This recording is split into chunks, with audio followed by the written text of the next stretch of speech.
Chapter 5, Section 5, Solving Quadratic Equations by Factoring. In this particular section, we're going to apply all that stuff we've been looking at and learning in the first part of this chapter on factoring the different kinds of polynomials to use them to solve what we call quadratic equations. And we're also going to use some factoring to solve other types of equations other than quadratics. Now, there are a lot of applications that deal with quadratic equations. And the one that I've listed here has to do with the idea of a free-falling object. So those of you that are taking some physics know all about this one. All right. And because we want to be able to solve these kinds of equations to solve applications, we need to have a variety of methods that we can use. And we do have a variety of methods. Perhaps the easiest one, even though maybe some of you don't like factoring all that much, is the method that requires factoring. Now, first things first, you say, well, what's a quadratic equation? Well, you should know what a quadratic equation is. A quadratic means degree 2, so that means the variable is raised to the second power. So it's an equation, and of course you know what that is, two sides equated with the equal signs. It's an equation that can be written in the form ax squared plus bx plus c equals 0. In fact, not only is this a quadratic equation, this is referred to as standard form of a quadratic equation, where a, b, and c are real numbers and a cannot be 0. Of course, if a is 0, then this term disappears, and we have a linear equation. Quadratic, remember, means degree 2. Linear equations, which we solved all the way back in one of the very first chapters, I think it was chapter 2, probably even a little bit in chapter 1 on that review, have a single answer. Okay, quadratic equations will have two answers. All right, now what kind of quadratic equations can we expect to see? We can see quadratic equations written this way, which is already in standard form. Look right above, see how it's set equal to 0? See how it's descending order? Degree 2, degree 1, degree 0. This is an x squared, this is an x to the first, and this doesn't have any x's, right? X to the 0, which is 1. So we want that, if at all possible, but if we don't have that, like we have in this example, we can rewrite it. We can subtract 9 from both sides and put it into this form. We can add 3x to both sides, flip-flop the sides. If I add 3x, then I'm going to get this equation here. All right, so we are looking to put our equations, if they are not already in standard form, we are looking to put them in standard form. That's important. So we'll use all this information and one key property, and we'll use, of course, factoring to help us solve equations that look like this. And I mean, right off the top of your head, can you look at this and figure out what the answers are? It's much more difficult to figure out the answers in your head on a quadratic than it would be on a linear. Now here I can pretty much figure out what my answers are. My answers are 3, because 3 squared is 9, and negative 3, because negative 3 squared is 9. But we don't want to just sit there and trial and error our way to answers. We want a nice systematic way of solving quadratics. So first things first, we want to make sure that we put them in standard form. And then we're going to apply this property right here, which this book calls the zero product property, the zero factor property, which most books call the zero product property. And this is one that you learned back in 3rd or 4th grade when you were learning your times tables. Because you knew that when you multiplied a number times 0, you got 0. So what the zero product property or the zero factor property says is if a and b are real numbers and if a times b is 0, then either a is 0 or b is 0 or possibly even both. Because the only way you can multiply two numbers and get an answer of 0 is if one or both of those numbers are 0. So even though that sounds trivial, that's a key step, and I'm going to point it out to you here in just a moment. So I'm going to go over here and we'll look at an example of a quadratic equation that we're going to solve using the zero product property and factoring. In fact, in this case, I take that back. This one is already factored for us. So it says solve the equation, the quantity x minus 2 times the quantity 2x plus 3 is equal to 0. Well, to do that, remember, when you multiply two or more numbers and you get 0, at least one, if not all of those numbers, has to equal 0. So since I have this quantity x minus 2 times the quantity 2x plus 3 set equal to 0, I can use the zero product property. And that tells me that either this is 0, so I write that down, That either x minus 2 equals 0 or that 2x plus 3 equals 0. So I write that down. I went ahead and separated them with the word or, because either this is true or this is true, or possibly even both. So now what I've done is I've taken kind of a weird looking equation and I've knocked it into two simpler linear equations, which I can solve. You know, you have to undo the minus 2, you add 2 to both sides. You have to subtract 3 to get rid of the plus 3, and then you have to divide by 2 to get rid of the times by 2. And I get these two guys here. I get x equals negative 3/2, and I get x equals positive 2. Both of those are answers. I can write it this way, x equals 2 or x equals negative 3/2. I could write it, if they ask for it, as a solution set by putting the two answers separated by a comma inside the braces, the set notation. And on top of all that, I can check my answer. I can check my answer by taking the number one at a time. There's two answers, so I can check each answer. I'll take the first number and I substitute it in for x in the original equation. So I did that here. I put the 2 in for the x here and here. And I end up with 0 times 7, which is 0. 0 equals 0. It's a true statement. And then I took the negative 3/2 and I plugged it into for x here and here as well in both equations, or in both factors. And I get negative 7/2 here, but here this turns out to be 0. Negative 7/2 times 0 is 0, and I get another true statement. This satisfies both. Now, am I going to ask you to show the checks? No. Am I going to tell you that you should use the checks if you're unsure? Absolutely. If you're not sure you have factored it right, or if you're not sure that you've solved the linear equations correctly, plug it back into the original problem and see if you get a true statement. All right, now, in this case, this example, I already had the expression on the left side in factored form. If it's not in factored form, and again, it's got to be set equal to 0, it's got to be standard form there, but if it's not in factored form, then I've got to factor it, and that's what my next example is showing. I have x squared minus 6x equals 0. Let me write it again. X squared minus 6x equals 0. Because it's quadratic, I can expect two answers. Now you say, well, this is not standard form. There's no constant term. There's an x squared term, there's an x term, but there's no constant term. Well, that happens sometimes, and actually, when that does happen, it's a little bit easier than when there is a constant term, because I can factor here by a greatest common factor of x. X is in both, at least one x is in both, are factors of both, and so I am going to factor out that x. That'll leave an x out of this, that'll leave a 6 out of this. And it doesn't factor any further. So as you can see, it's set equal to 0. It must be set equal to 0. If it's not, that's one of the first steps you're going to do. But then you factor it. And now, in this case, I have two factors. This times this is 0 means either this is 0 or this is 0. So that means either x equals 0 or x minus 6 equals 0. Well, if x equals 0, this one's already solved. The x is already by itself. But over here, I'd have to add 6 to both sides. So I'm just going to kind of quick write that underneath, and I'm going to write x is equal to 6. So I have two answers. If I write it as a solution set, I have 0 and I have 6. Or I can write x equals 0 or 6 and write it like that. Sometimes they'll even just, instead of putting the word or, they'll let you just put a comma. But those are the two answers. And I can go back and check. Take 0. 0 squared minus 6 times 0, that's 0 minus 0, yep.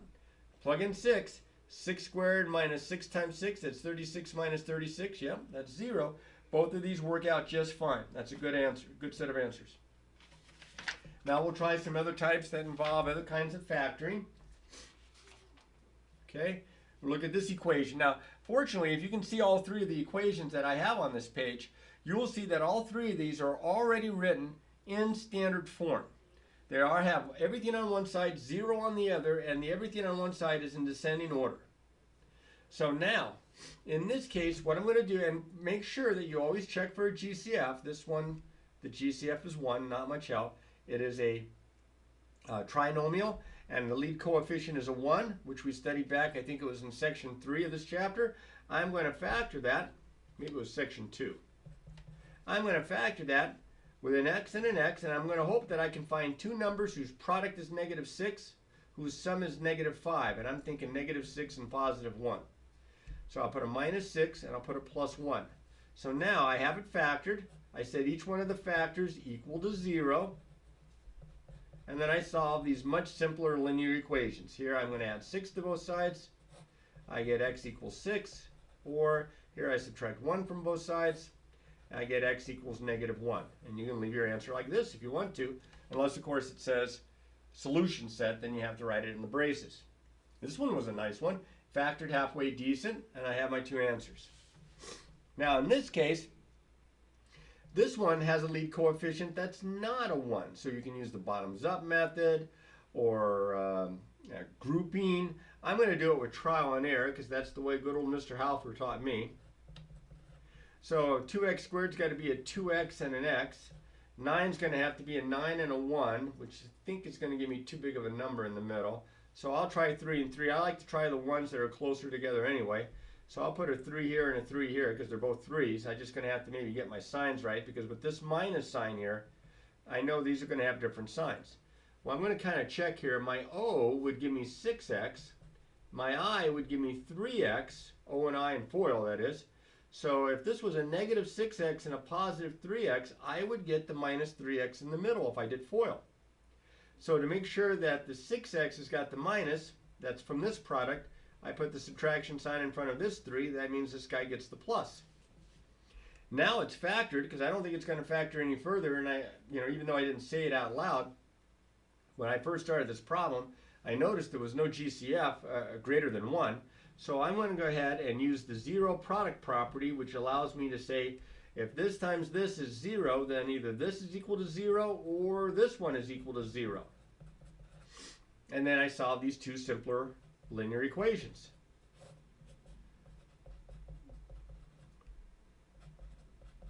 And I get x equals -3/2 is one of my answers.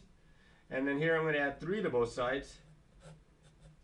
And I'm going to go ahead and bring it all the way down here. I'm going to write x equals +3 as my 2 answers. Now, if you'd looked at this original equation and you say, gee, I wonder what I could plug in there and it makes it equal to 0. What would my answer be if I just trialed and errored? Well, you might luck out and guess the 3.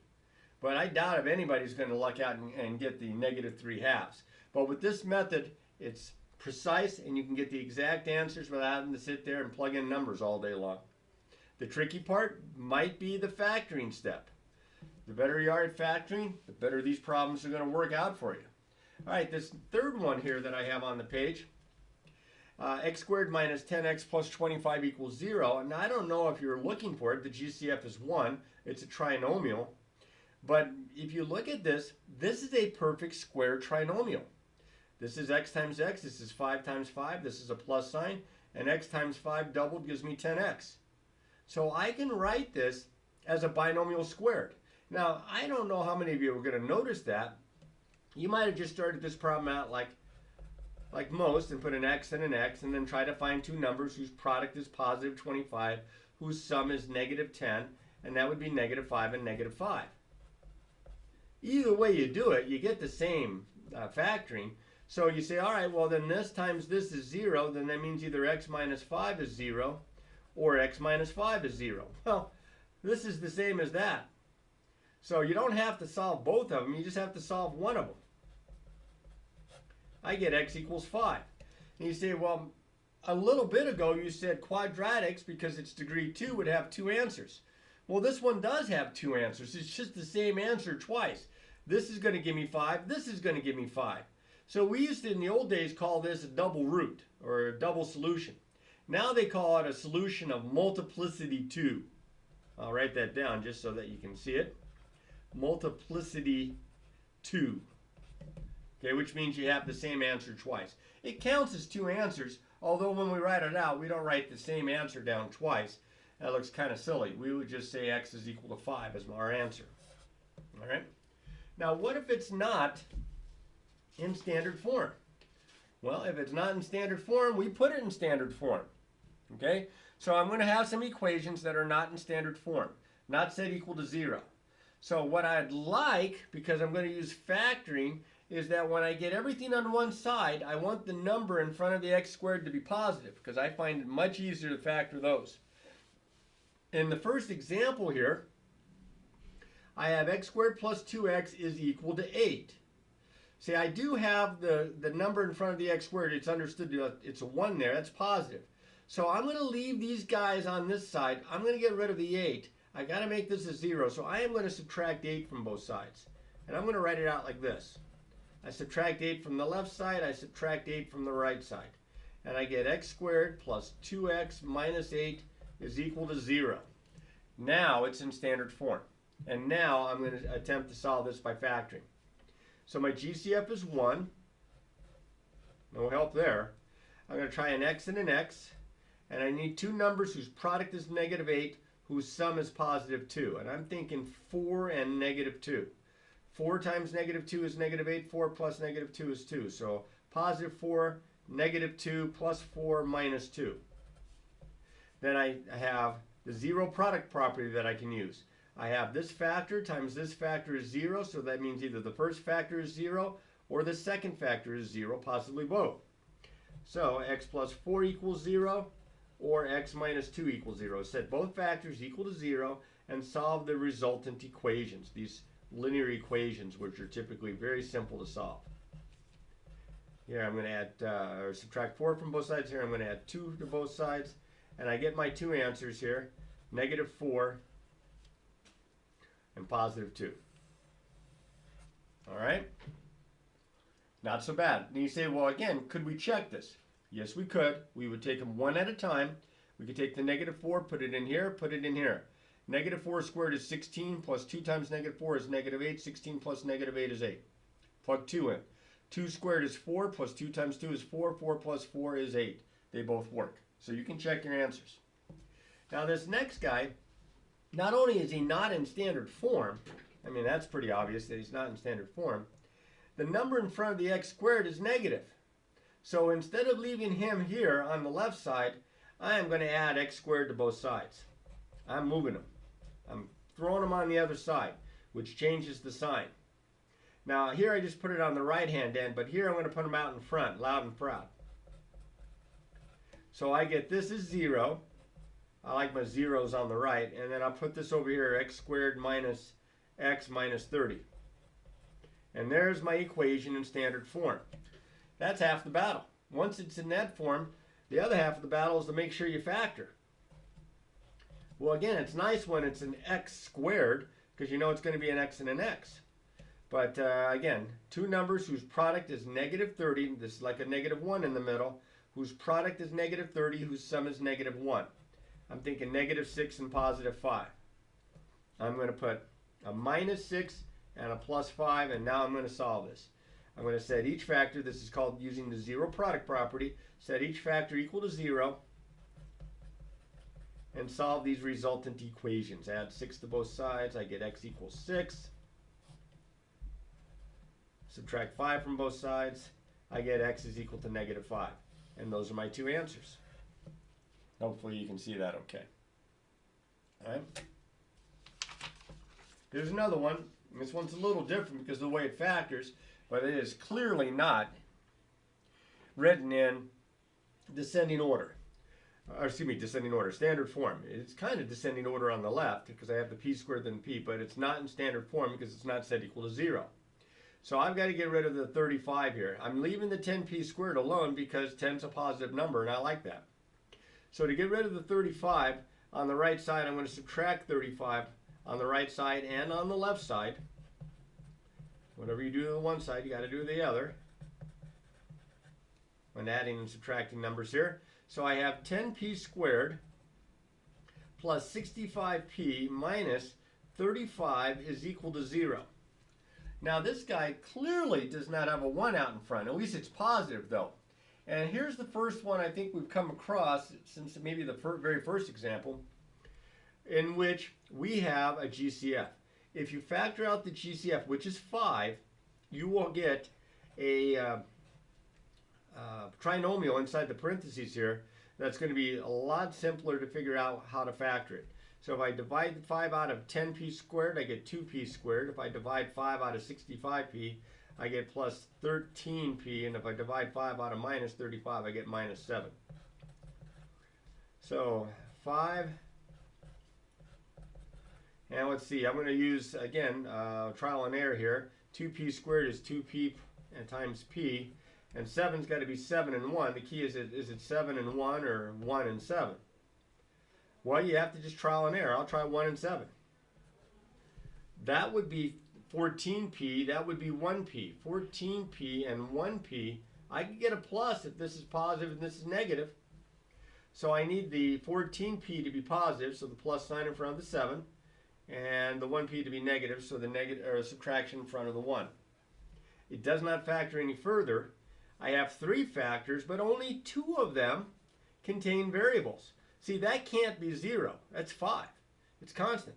But perhaps this could be 0, or this one could be 0. So I said 2p minus 1 equal to 0, or p plus 7 equal to 0. Now, if the GCF had the variable with it, then I would set it to 0 as well, but it doesn't have a variable. It's constant.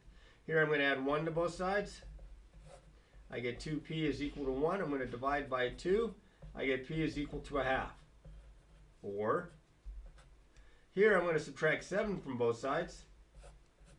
And I'll bring it all the way down here. I get p equals negative 7. And those are my 2 answers. Now, it'd be a little bit more of a pain to take a half and plug a half in here and square it, and plug a half in here and combine and all that. But I tell you, even though it'd be a hassle with some fractions, you will get a true statement. And the same thing with negative 7. So here's a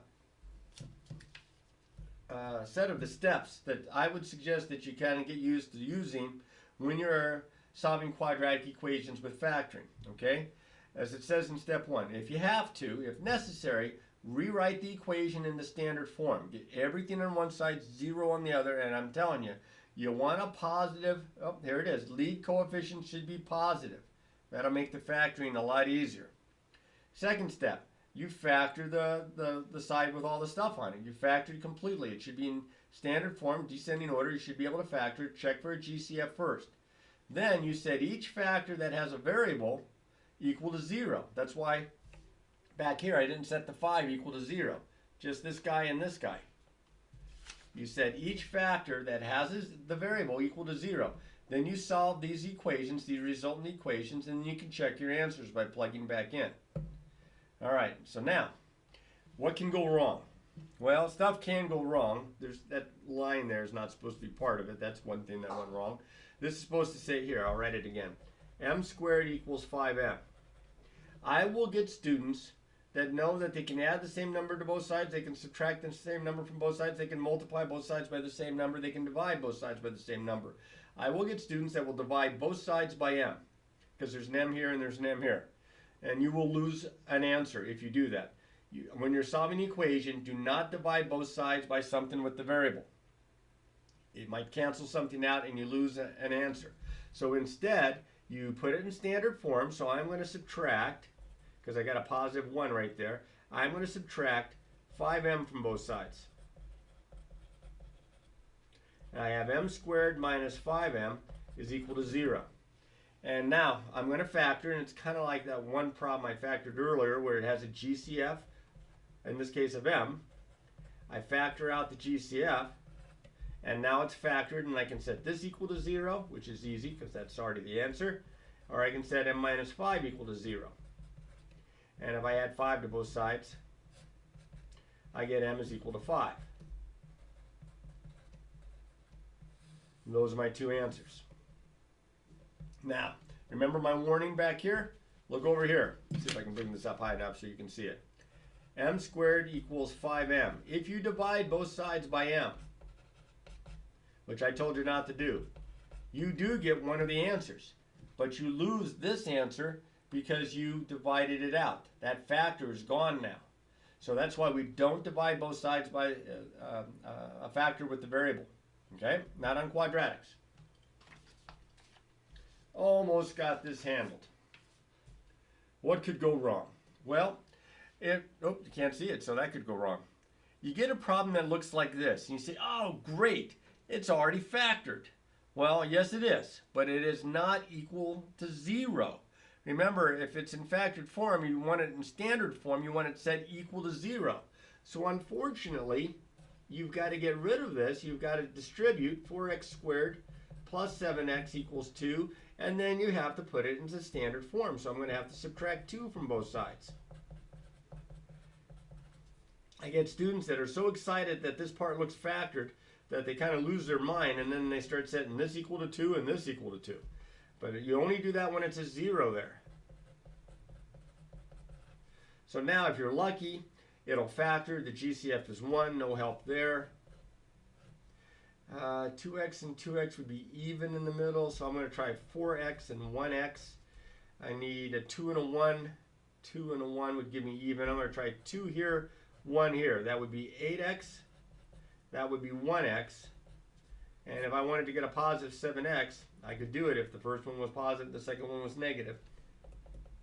This has to be the positive, this has to be the negative. Set 4x minus 1 equal to 0, or x plus 2 equal to 0. Remember the name of the property? Zero product property.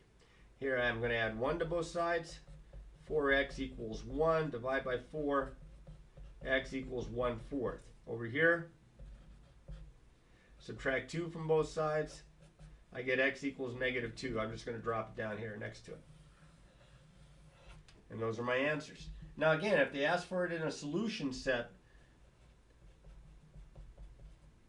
use the braces. Okay? It doesn't matter what order. I usually put them in order from least to the greatest. This one I just got in a hurry and did it the other way around. But that's good.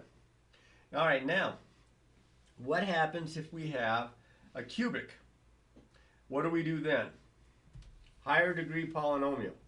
Well, if you're lucky, it'll have a process to factor this that it will be something that you're already aware of. And you look at it and you say, oh, I bet this is one of those difference of cubes. No, it's not. That's not a perfect cube, and that's not a perfect cube. 125 is, but not with the x. But it has a GCF. I can factor out a 5x. And if I do, x squared minus 25. I divide 5x out of this, I divide 5x out of this. And look at that, that's a difference of squares. So that factors even further. With an x and an x, remember conjugates? A 5 and a 5, one's a plus, one's a minus. Now I won't factor any further than that. Notice degree 3, and I'm going to get 3 answers here. Sounds like that matches up for some reason. And yes, it does. When you study the fundamental theorem of algebra, you'll know all about that. Well, in this case, I have 3 things whose product is 0. So I set this one equal to 0, this one equal to 0, and this one equal to 0. Here I'm going to divide both sides by 5. I get x is 0. Here I'm going to subtract 5 from both sides. I get x is negative 5. And here I'm going to add 5 to both sides. And I get x is equal to positive 5. And those are my answers. 3 of them, degree 3. Now this one, you look at it and you say, well, that's not higher degree. Yeah, if you were to multiply this out, this would also be degree 3. So I might get 3 answers. But notice, they have already set this up a little bit for us in that it's already partially factored. This is a factor here, and this trinomial is a factor. So if you're lucky, the trinomial might factor further. The binomial doesn't. Not much you can do with 3a minus 1. But over here, let's try a 2a and an a. 4 and 3 maybe. Yeah, I think if it's a minus 4 and a plus 3, that would be minus 8a plus 3a is minus 5a. I've got it. So now I'm going to set 3a minus 1 equal to 0. It's not going to factor any further. None of these factors are going to factor further. I set this equal to 0, this equal to 0, this equal to 0. Here I'll add 1 to both sides, and then I'll divide by 3. And I have a is 1/3. Or here I'm going to subtract 3. I have 2a is equal to negative 3, divide by 2. I have a is equal to negative 3/2.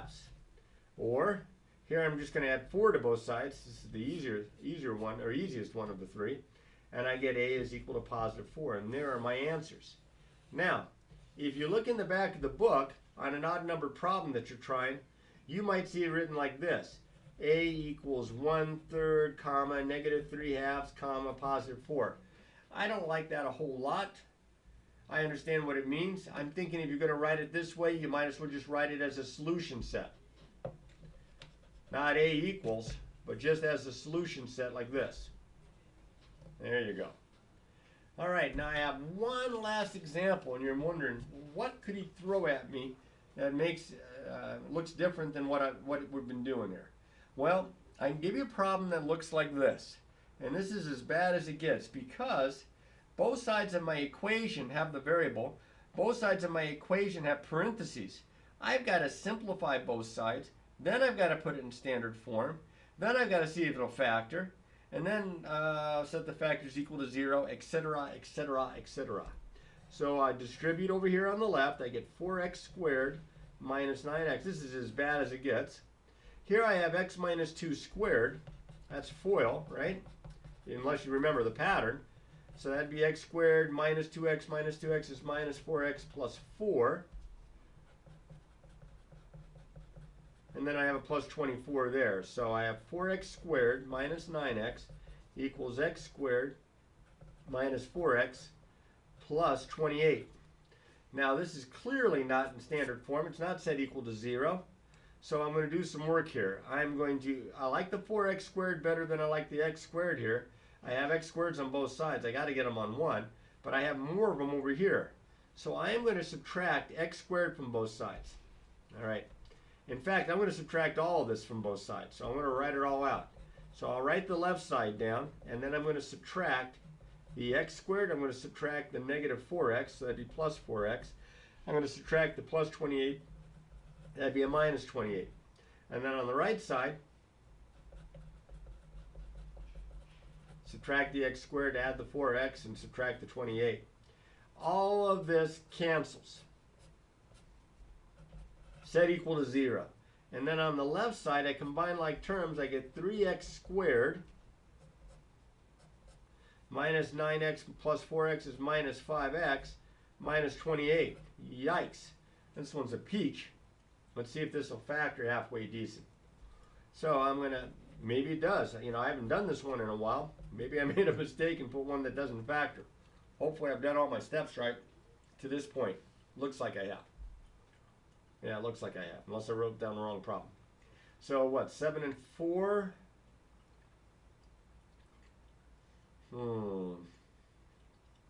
It's got to be, 3x next, excuse me. 7 and 4. I think that'll work. If I put a 4 here and a 7 here, that's 12x and that's 7x. If I have a minus 12x and a plus 7x, I'll get the minus 5x in the middle. And there we are. Now I'm going to set both of these equal to 0. 0 product property one more time. And here I'm going to subtract 7 from both sides. What a mess. X equals negative 3x equals negative 7. Then I'm going to divide by 3. And I get x equals negative 7/3. Hopefully you can see that okay. Over here I'm going to add 4 to, or here. Now I'm going to add 4 to both sides. And I'm just going to go ahead and write it down here. I get x equals positive 4. Those are my answers. And again, although this one would truly be a pain to plug back in, you could take these numbers, especially this fraction, that'd be fun, and plug it back in here, here, here. Oh, that's it, those 3 spots.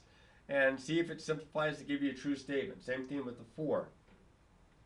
You can get good. You can get you know, really fast at this and efficient with this, as long as your factoring doesn't slow you down. That's why it's so important that the first part of this chapter you feel comfortable with, so that you can use that factoring, those factoring skills here. Now the next section is going to be actually applications of quadratic equations. And applications, of course, means like story problems, but quadratic equations means you're going to have to solve it by factoring. Now I think I just heard somebody in the very back of the class said, what happens, Mr. Turner, if it doesn't factor? Well, if it doesn't factor, we have to do a different approach, and that we'll study a little bit later on, more towards the end of the semester, using a process that's called the Quadratic Formula, which some of you may remember from your Algebra 1/Algebra 2 days. X is equal to the opposite of b plus or minus the square root of b squared minus 4ac all over 2a. I'm going to stop the video with that so you can think about that, and remember, practice, practice, practice.